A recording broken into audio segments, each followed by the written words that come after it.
से पहला नियम है कि आप जिस दिन व्रत करो उसके एक दिन पहले भक्ति का संचार इस हृदय में कर लो। भक्ति का संचार इस हृदय में कर लीजिए। जिस दिन आप व्रत करो, जैसे एकादशी का व्रत कर रहे हो, तो दशमी के दिन शाम का समय जब आवे, रात्रि जब होने लगे, शाम का समय आवे और रात्रि का आप जब भोजन ग्रहण करो तो उस भोजन में कोई ऐसा पदार्थ ग्रहण मत करिए जिस पदार्थ के कारण आपकी एकादशी बिगड़ जाए। कोई बेकार भोजन में ग्रहण नहीं करना, श्रेष्ठ भोजन ग्रहण करिए दशमी के दिन। और एकादशी का दूसरा नियम बहुत ध्यान से सुनिएगा। जिस दिन आपकी एकादशी का व्रत हो उस दिन प्रयास करिएगा कि अपने हाथ से किसी भी वृक्ष की कोई पत्ती टूटे ना। अपने हाथ से किसी भी वृक्ष की, पौधे की, किसी भी वृक्ष की पत्ती अपने हाथ से ना टूटे।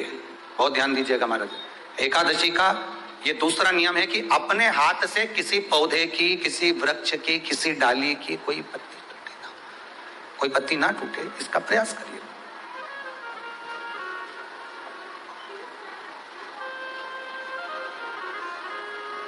कितना सुंदर व्याख्यान कहा है, कितना सुंदर वर्णन है महाराज कि मात्र एकादशी का व्रत कर लेने पर, मात्र एकादशी का व्रत कर लेने पर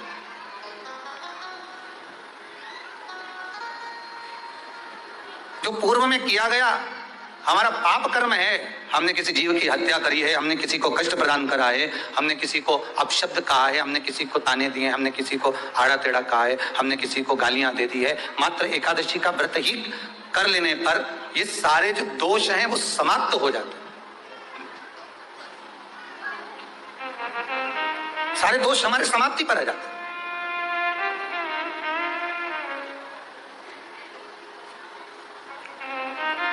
अब एक विचार करिएगा थोड़ा सा अपने मन में, अपने चित्त में, अपनी वृत्ति में एक बात उतारिएगा। एक अपने मन में एक बात को उतार कर रखिएगा कि आप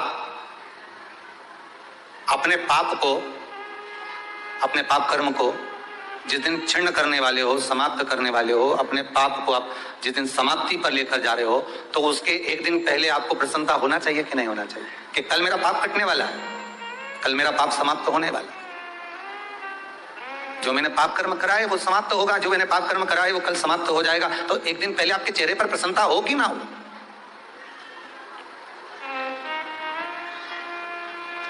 और चेहरे पर वो प्रसन्नता आपके आना चाहिए कि कल मेरा एकादशी का व्रत है, आज दशमी है, कल एकादशी का व्रत है, तो कल मेरी जब एकादशी का व्रत रहेगा तो मेरा ना जाने कितना कितना पाप, कितना असत्य, कितना कितना झूठ, कितना कितना प्रपंच वो समाप्त हो जाएगा। इसमें मुझे प्रसन्नता हो, इसमें मुझे आनंदता हो।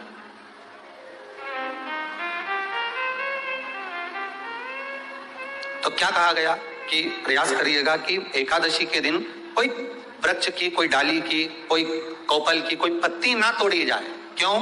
तो कहा अगर उस पत्ती को हम तोड़ देते हैं, वृक्ष की पत्ती को या क्यारे में लगी हुई कोई डाली की पत्ती को हम तोड़ देते हैं तो एकादशी का पुण्य फल प्राप्त नहीं होता। एकादशी का कोई फल हमारे खाते में नहीं जाता, पुण्य फल प्राप्त। अब फिर भले तुम, चाहे तुमने मोरदन खाया हो, चाहे तुमने फिर चिप्स खाई हो, चाहे तुमने फिर व्रत का कितना ही सामान खा गए और तुमने सोचा कि आज मेरी एकादशी है, तो फिर उसका कोई फल प्राप्त नहीं है, उसका कोई सुख प्राप्त नहीं है आपको, फिर उसका कोई आनंद प्राप्त नहीं है आपको। 12 महीने शिवरात्रि आती है, जिसको 12 मासिक शिवरात्रि कहते हैं। हम कई लोगों से कहते हैं अगर जिंदगी में ज्यादा नियम नहीं ले सकते तो एक नियम ले लो, और उसका फल क्या होता है ये मात्र 3 महीने की शिवरात्रि कर देख लो।